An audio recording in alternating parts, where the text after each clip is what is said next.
What's up, B? What's up, Heather? We have a special episode today. We were lucky enough to meet up with Jack Shute, head of sales and commercial operations for Oaklore Distilling out of Matthews, North Carolina, at our favorite bar, Hoppy Endings. He was kind enough to spend some time with us telling us all about Oaklore, how they came to be, what they stand for, and guiding us through a tasting of 3 of their amazing products. Now, I could have stood there talking whiskey and learning from Jack all day. It's a fantastic interview. We can't wait to make a field trip to Matthews to spend some time at the distillery. It's a company with heart, founded out of friendship and love of quality whiskey. That's something we know something about here at Tortured Bourbon. Yeah. And it has exploded onto the scene in just a few short months. We've seen it all over Wake County, from our local ABC stores. It's even got its own flight at Whiskey Kitchen, a very prominent restaurant here in town. They are truly passionate about their state, about being grain to glass, and about helping others. So we're going to let Jack tell you more about how Oaklore came to exist and all about their products and the great things they are doing for others. But before we hop on over to Hoppy, you like that, Yep, B? I like That's that. funny, yeah. We wanted to tell you about an amazing fundraiser for Western North Carolina happening right now over at Oaklore. As we've mentioned before, and as I'm sure you're aware, Hurricane Helene has devastated Western North Carolina. That is an understatement. Yeah. We've told the story that Heather did not even know if her grandmother was alive for 5 days. Mm-mm. And we're fortunate that she was. She was just fine, but other people can't say the same. There are still, to this day, they don't know when they're going to have roads. They don't know when they're going to have power. They don't know when they're going to have water. Right. Whole towns have been evacuated. And frankly, the word tragedy does not. Devastation doesn't even begin to describe it. We are years away from full restoration. So from October through the 11th through October 20th, Oaklore will donate 200% of all bottle sales purchased at the distillery to the community. They're going to be doing it to the foundation of Henderson County, and Henderson County is one of the most destroyed counties in North Carolina. Absolutely. And you heard that right, 200%. So if you buy a bottle of their 4 grain bourbon for $40, they're going to donate $80. If you buy their Amazing Rye, which we have sitting right here. It is an amazing rye. It's so good. For $50, they're going to donate $100. And that's how you do it, folks. Oaklore's digging into their own pockets to match what you all spend through the 20th, all to help our neighbors in the western part of the state. And that's a mission we are 100% behind here at Tortured Bourbon. So if you are anywhere near the Charlotte, North Carolina area, head on over to the Oaklore Distillery in Matthews, enjoy the amazing atmosphere, and buy some bottles for a great cause. And full transparency, we recorded the tasting episode prior to any of this announcement, prior to the hurricane. We just felt like we needed to give them an extra shout out. Absolutely. We were already completely on board with everything they're doing. Their mission so aligns with everything we love. It's a grain to glass operation. And when we found out they were doing this fundraiser, it was icing on the cake. So for now, stay tuned as we head over to Hoppy Endings for our interview with Jack. And as always, cheers y'all.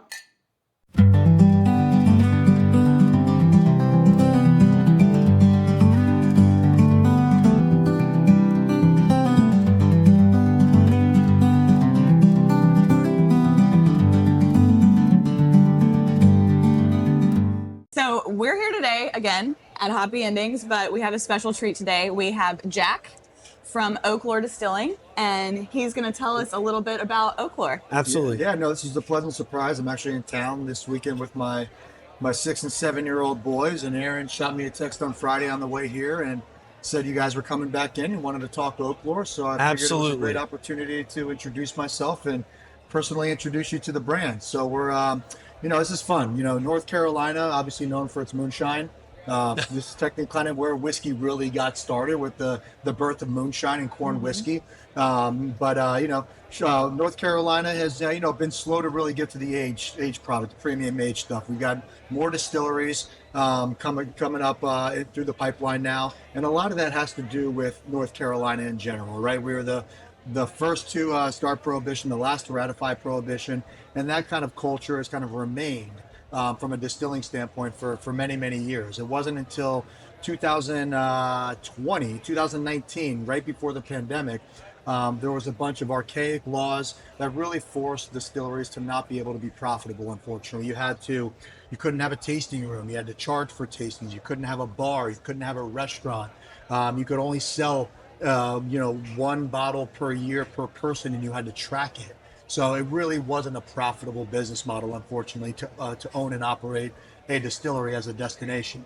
In 2019, they got rid of all those laws so that distilleries can not only have tasting rooms, give you free samples to try their products, have a bar, have a restaurant, sell as many bottles as they want retail.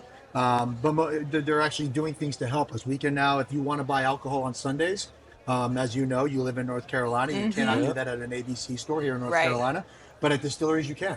So if you're in a pinch, if you're in a bind, go support your local distillery by, purchasing some of their products if you need something for NFL Sunday. That's a good pro tip, everyone. That's a good pro tip. But they're doing things to really help us because we bring a lot of jobs, we bring a lot of business to the agricultural standpoint of North Carolina. And it's something from a whiskey standpoint, you're going to really see North Carolina really come to its own. This kind of, especially where we are in Charlotte, north of us, the Piedmont region, it's arguably the best climate in the U.S. for aging whiskey. Yes, Kentucky's great. They have an amazing climate for aging whiskey. Ours is just a little differently. Kentucky, it's got those really hot summers where all those over extraction in the barrel happens. But then they have those cold winters. They get that 3 to 4 months where it gets so cold that the barrels go to sleep. So that extraction no longer happens. So that whiskey gets time to kind of just, get to know each other a little bit more, not being overly extracted. What's great about this North Carolina Piedmont region is that we don't get hot enough, we don't get cold enough, and we get those 20 to 3 degree temperature swings every day for like 8 months out of the year. Oh, yeah. So we're living it as we speak. now, We're living now. it. they don't get that. It was 60 degrees this morning. It's going to be 85 later. That's a beautiful thing for whiskey. So it never gets too hot and never gets too cold. So it's constant interaction with the wood. That's something that we're seeing that really benefits us as a North Carolina distillery and whiskey brand, is that the aging here in the Piedmont is just a beautiful thing. It really is. And you'll see it in the whiskeys. You tell me, but we think it makes a lot of difference. You feel like it's done pretty well. Yeah. So we're based out of Charlotte, North Carolina. This has been an 8-year project in the making. Whiskey takes time, right? When done right. Absolutely. And so we're finally just launching our products as of this year with the North Carolina ABC system. You can only get us currently in North Carolina in the stores, but obviously we live in a new world of e-com. So you can go to our website and you can order us online, and we ship to 42 states around the country, which is a lot of fun. You can almost become a national brand before you're a local brand if you really want to. That's amazing. Which is bizarre. Yeah. But we won't get into the bizarreness of that right now, because exactly. we could talk all day about the bizarreness. But we started laying down barrels around 8 years ago. Matt and Tom, our two co-founders, they're best friends, next door neighbors. They met each other at their kids' bus stop when they moved in to the same neighborhood. Wow. We don't know anyone like that. No one like that. We're next door. And they had a bond. Yeah. They bonded over whiskey at the bus stop. We didn't at the bus stop. And they kind of, it was interesting. They started just like every Tuesday night going to one of each other's houses and bringing a handful of whiskeys and blind tasting each other. And it was just a hobby for them. They were just doing it for fun. But little did they know, what they were doing was training their palate. They were saying, okay, at the early days, okay, which one's a Scotch, which one's a rye, which one's a bourbon, which one's Japanese whiskey, which one's Irish whiskey, and then it turned into what's the grain mash bill, what's the proof, what region of the U.S. did this bourbon come from, and they were just constantly training their palates to understand grains, to understand climates, terroir in a whiskey, that just allowed them to formulate what they thought was the best quality whiskey that they liked the most, right? Okay. And with that, they were big wheated bourbon guys. And as they started tinkering around with, doing some, aging and distilling legally, they really started working with their wheated bourbons because that's what they like. They were big Maker's Mark guys. They liked their Wellers, so they wanted to start with wheated. But the more that Tom started kind of throwing a little bit of rye in there, things kept getting better and better. So that's the reason why we landed on 4 grain bourbon. So that is that's our thing. That's what we do. That's what we plan on doing for the future from a bourbon standpoint, is that 4 grain bourbon, meaning you have a mix of corn, rye, wheat, and malted barley in the mash bill, which are the 4 main cereal grains for American whiskey. And we'll get a little bit more into that as we go into the first whiskey. Actually, might as well start. Right? We're all about trying the whiskey. Yeah, exactly. Let's do it. Yeah. And I'll be trying with you. So that's great. So the first whiskey we're going to be trying here is our 4 grain bourbon. This is our most popular. This is our most It's bourbon. We do a bourbon, we do a rye. Our rye is phenomenal, and you'll get to try that as well. But the bourbon is really that's what people are looking for. That's what people like to drink. There's a lot of people out there that just stay away from rye, and that's what I love about our rye whiskey, because I demand. There's a lot of tastings that we do that will do tastings in the stores, and people are like, oh, I love bourbon, but I can't do rye. And I'm like, just try it. It's free. That's why I'm here. Try it out. Take a taste, and it's amazing how many non-rye drinkers really gravitate to our rye, and you'll see why. So our 4-grain bourbon, you see a decent amount of 4 grains out there, but most of those 4 grains are one mash bill distillate, meaning they do a corn, wheat, rye, malted barley in one distillate. We do things a little bit differently. Okay. It's harder to do. It's more expensive. It's more time consuming. But we feel that it just makes a better whiskey, because what's a challenge with single distillate 4-grain whiskeys is that wheat and rye, they peak and valley at different times during the aging process. And to pull them both out of the barrel at the same peak, flavor profile is a really challenging thing to do. And if you don't get them, then it becomes off balance. So what we do with our 4-grain is we actually make a wheated bourbon and a rye bourbon separately. So we age them separately. Okay, I got you. I'm with you. We age them, and after aging, we bottle them to make that 4-grain distillate. That just allows us to keep control of the quality from batch to batch, but also consistency as well. So that makes sense. So yeah, here's our 4-grain. Cheers. This is 72%. 72% corn, 11% wheat, 10% rye, 7% malted barley. And we love to be approachable right out of the bottle. So this is 92 proof. But you're still, even at that proof, you're going to get this amazing creamy mouthfeel. We're big finish guys. We love a nice long finish. If it doesn't have a nice long finish to it, we go back to the drawing board and figure out what's gone wrong. But this is and the way we're able at that proof point, at that approachable 92, to keep that creamy mouthfeel and that long finish, is that we do not go into the barrel any higher than 110 proof. So we go into the barrel at a very low entry. So even our cash strengths of our 4-grain are around 106, 107. Makes sense. That when we proof it down to 92, you're only adding a little bit of water. So you're not watering it down by having a high proof out of the barrel. That gives you that mouthfeel. Yep. For us novices that are learning this, the rye with this, is that's what giving it the nice finish? Is the rye part of the finish? The spice is what's kind of leaving that finish behind, for sure. Which sometimes with the wheated you don't necessarily get as nice a finish. Right. You get a grate up front. Yeah.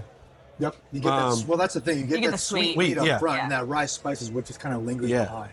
Because that's what sticks more. That rye stickiness kind of sticks around in the flavor profile. Now we know what we've been trying to describe. But what I don't get with some bourbons, you get what you pay for. But some bourbons, you get what I call the dragon's tail. Where you get this burn going down. Yep. What I hear is I get a nice presence in the back of my mouth. I know I just had a nice bourbon, a little spice. I like how it's holding. That's good stuff. Yeah, it's a crowd-pleasing bourbon for sure. It's still a good taste. Yeah, but it's still complex, but it's very approachable. But on the smell, I'm getting the wheat. On the smell, I'm getting the corn and the wheat. I'm getting sweet. Yep. And I get the corn up front, too. And we've learned that women have better palates, and you remind me all the time. So that's true. Once or 10 times a day. So yeah, 4-grain is really what we're leaning to from a bourbon standpoint. But our rye is just, and my license plate of my car is Rye Guy. I love rye whiskey. Were you a rye guy before? I mentioned to you early that I used to run sales for High West Distillery, big rye house. Yep. And then I helped start up a brand called Sagamore Spirit out of Maryland. We know Sagamore. We just featured Sagamore recently. Yeah, I love Sagamore. I was with them pretty much from day one of starting. Their rye is pretty big time. That's all they do is rye. So they kind of leaned into that. But I was with them for over 5 years until partnering up with the guys over at Oaklore to kind of get them going to where they need to be from a distribution. Well, we're glad you did. Yeah, I'm excited. Again, I'm at that age. I'm 42 years old. I've been doing this for my whole career for almost 22 years now. And I'm done with the days of, being a part of brands I don't believe in the quality, the people, the culture. And when I met the guys at Oaklore and the team at Oaklore, they just had that culture that you really wanted to be a part of. And then the quality focus that they have on top of that. I mean, they waited 7 years You know, we didn't come out with a vodka. We didn't come out with a gin to keep the lights on. We wanted to wait until because we wanted to be a whiskey brand. We do make a vodka, we do make a gin, and they're spectacular. But we came out with all of them at the same time, 6 years after we started laying on our first. And you're distilling.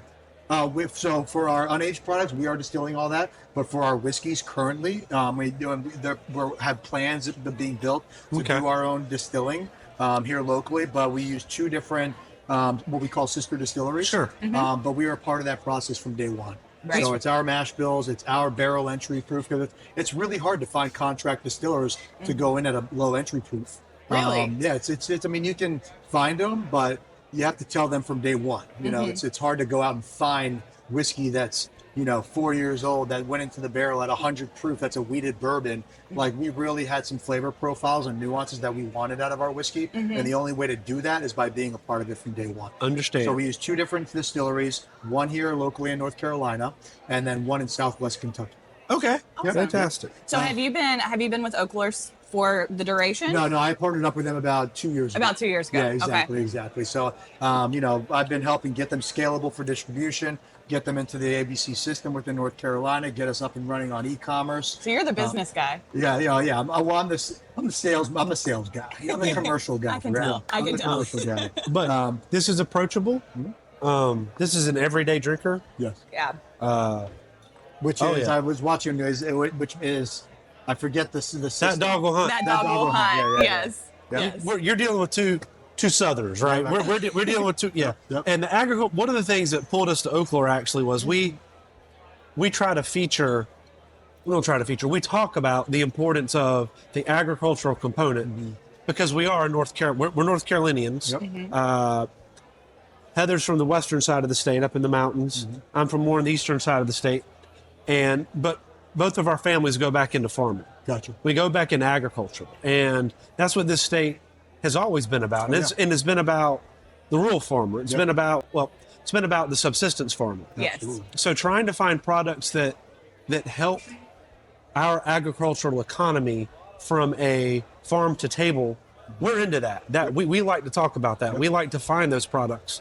And we don't know that North Carolina has done a good job of embracing what we have. And so you talked about that, so I want to highlight. We think you're right. Do you think that's evolving? That's amazing lead into the next whiskey. Well, yeah. Perfect. Which is why we're tortured bourbon, by the way. That's why that was the emphasis for the title is that we think there's a lot more that could be going on here. Absolutely. And it's going to take time because whiskey doesn't happen overnight, right? Right. It's an investment. So we're talking, I mean, our first distillery, I believe our first distillery since Prohibition that was created in North Carolina, what year do you think it was? First distillery since Prohibition? Since Prohibition.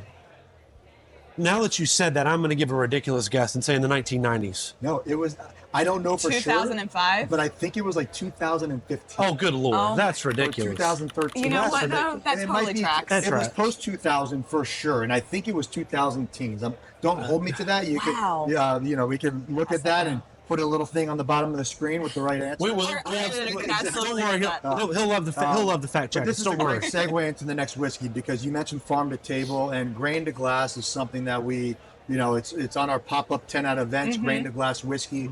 And this whiskey is just the epitome of that from a local agricultural standpoint, which is our North Carolina grain to glass straight rye whiskey. I'm excited. All the corn was grown here. All the rye was grown here. Everything but the malt, the barley. We just don't do barley very well here in North Carolina. Is that a climate thing? Yeah, it's a climate thing. It's a terroir thing.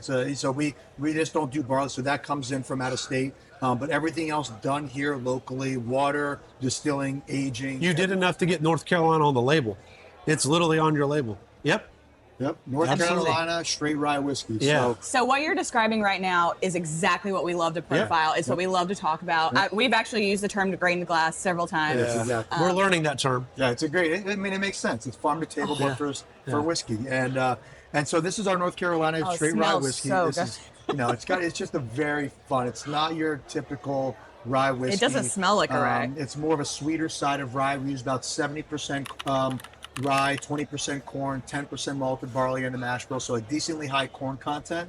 And then all the barrels in this are pushing 7 years old. So really good age on this, especially for American rye. You don't see a lot of rye out there at 6 years or older because rye's good young. It ages much quicker than bourbon does. I love that finish. Yeah. And Great texture. That does not taste like a typical rye. That will convert someone. if you're a carb eater, I'm a carb. I like carbs, right?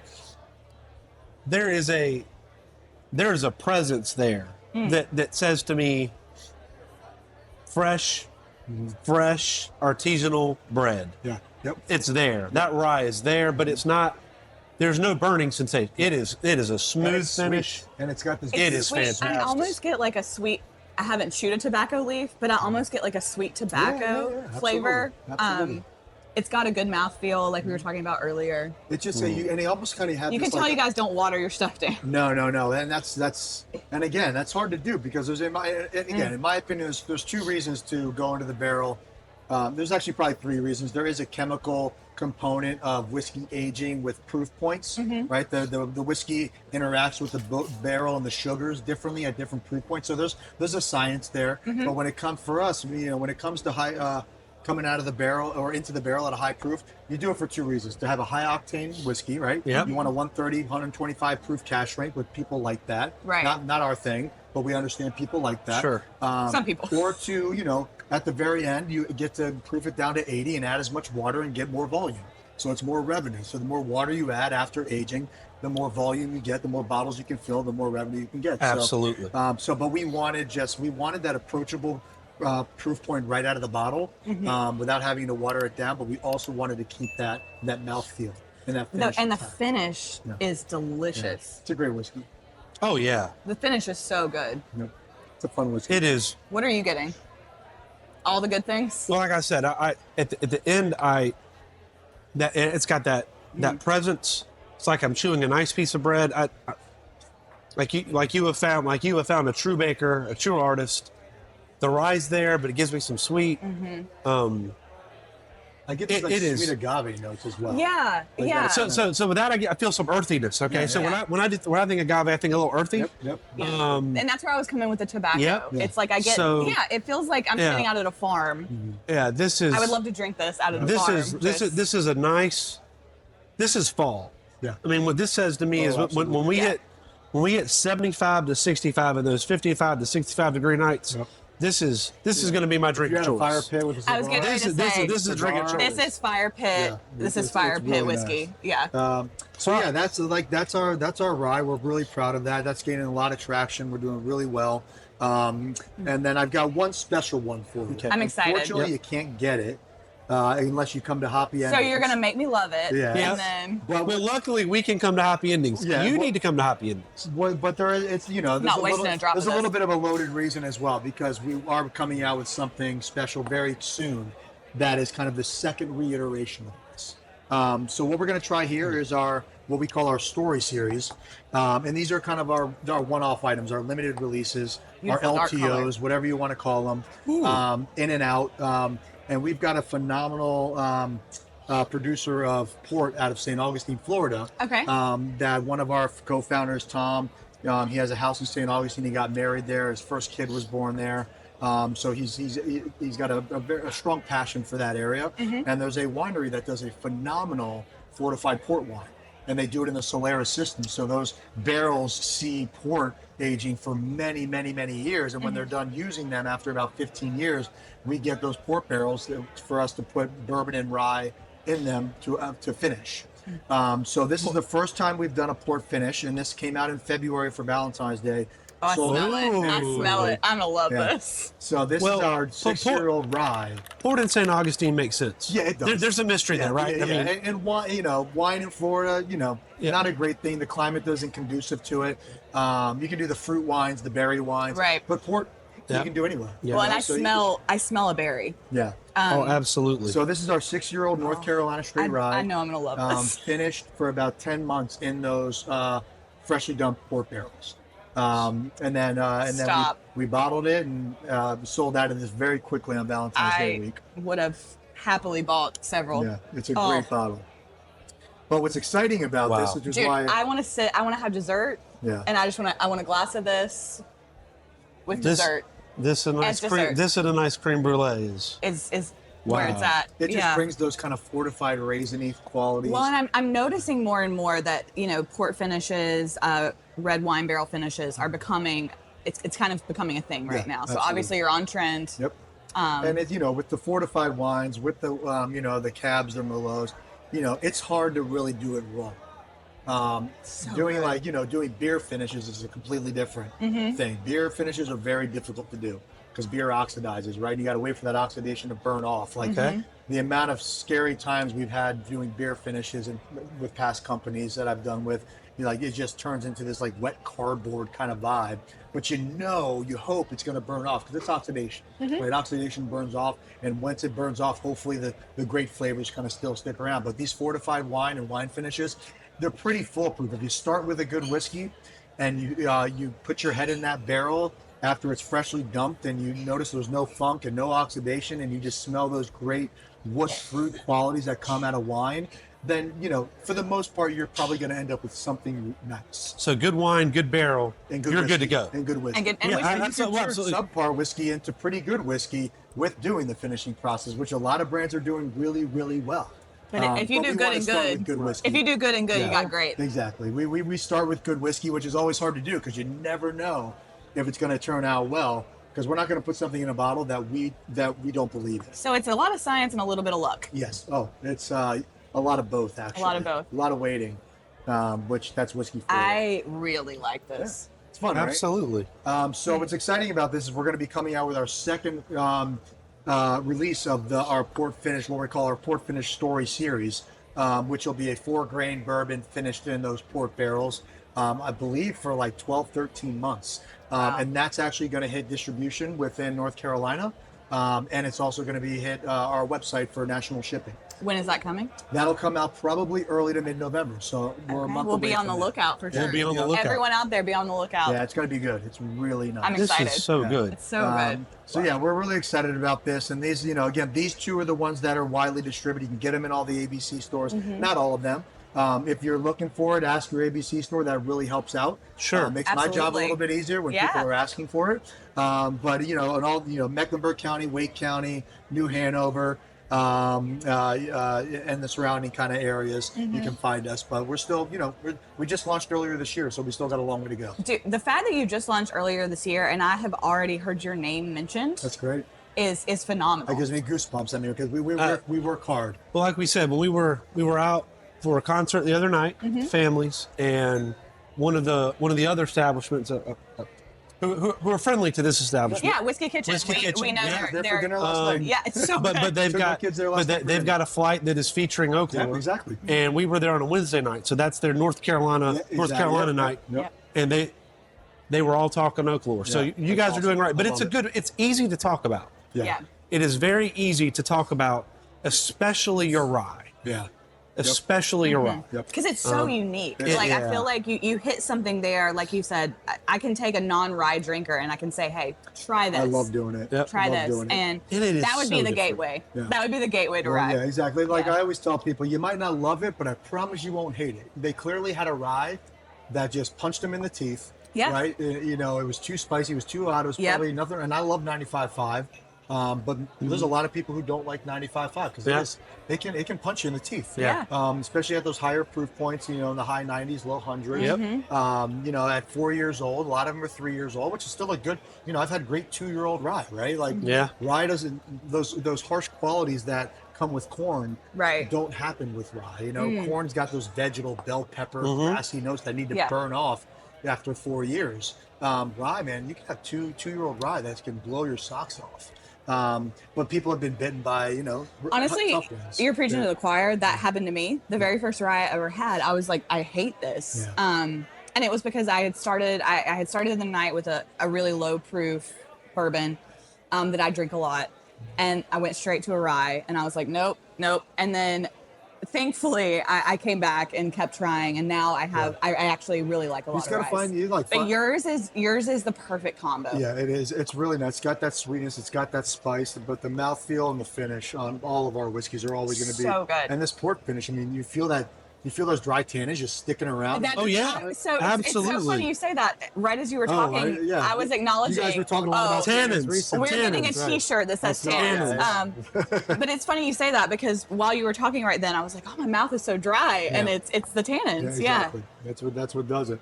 But no, this is we're very excited. We appreciate you giving us the opportunity to talk to your viewers, and I'm glad I was in town this weekend, and last but not least, if you're ever in Charlotte. It's going to happen. Oh, we're coming to Charlotte. We're making a pilgrimage, So we're on one of absolutely. the busiest intersections in Mecklenburg County on the corner of 51 and Monroe, right at the entrance to Matthews. I know exactly what Fantastic. you're talking We see about. about 80,000 cars a day that pass our intersection. It's a small, adorable distillery, bar, tasting room, open 7 days a week. Outdoor patio, live music on the weekends. We now have a resident food truck, so you can kind of spend your day there. We've got beer and wine if you don't want to drink whiskey all day long.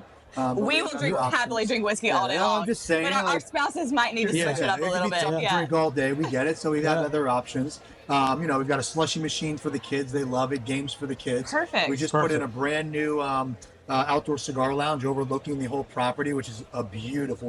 When are we Tom going? did a great job with building. This is cigar exciting. lounge. So yeah, and at the distillery, these are the ones that we have in distribution. These two here, but we're constantly coming out with something new, something different for our local people. We just launched this week our second annual release of our Bloody Butcher wheated bourbon. So it is a beautiful 5.5-year-old wheated bourbon, and all the corn used in this wheated bourbon. Is that your Halloweeny packaging? It is, I saw it. yeah. I follow y'all on Exactly. Instagram. Yeah, It's such a cool you bottle. get a free pumpkin with every bottle purchase. I love that. I love that. All the corn used in this wheated bourbon is from the Bloody Butcher Appalachian heirloom variety corn. So I it gets love that that. name Bloody Butcher I from love the when the millers used to mill the corn. It's a beet red corn, and after they're done milling it, their aprons would look like a butcher's apron. So that's how it got the name Gotcha. Bloody Butcher. And corn. I have to plug, Matthews is heading towards Western North Carolina, and y'all really support the agriculture of North Carolina. Our businesses and the western part of our state can use all the support Yes. that any of us can give right now. So anytime we can combine our right. love of whiskey and support local, Absolutely. and support our state and the economy, the better off all of us are. I mean, we've got we support the mission you guys are doing. Is Absolutely. exactly on brand we for us. appreciate the two of you doing what you do. And it's good. Exactly. We would not plug anything that's not I've been good. doing this for too long to sell bad whiskey. No. Yeah. So we're I'm too really old proud. for bad whiskey. Yeah, we're really in proud this- of what we're doing. In this economic environment and the way bourbon and whiskey has exploded, you're not going to sell bad whiskey. Yeah. There's too many good choices. too much good whiskey. You've got to have good whiskey. Exactly. Listen, thank you for taking part of your day. Yes. This I is really 'cause appreciate you're here with your family. And This thank you was so amazing. much. Thank you for taking time out of your day I was for gonna us. I thought about bringing my boys, but I think there would have been some disruption going on. But Hey, we have our kids. We're family friendly Our around 6 here. and 7-year-old boys, 18 months apart. It Yeah. And that's the it other can go the thing. wrong way real quick. You guys being family friendly, like that's what we're all about. Yeah. We talk all the time. Bourbon's a community, Yes. and we love to emphasize that aspect. Exactly. And we usually end our show saying "Cheers, y'all," but B and I finished. Yeah, all we of our finished bourbon all of because it was so good. well, so we'll pretend. Yeah, we'll pretend. Yeah, there But you as always, cheers, y'all. Really Thank you. appreciate Yeah. you.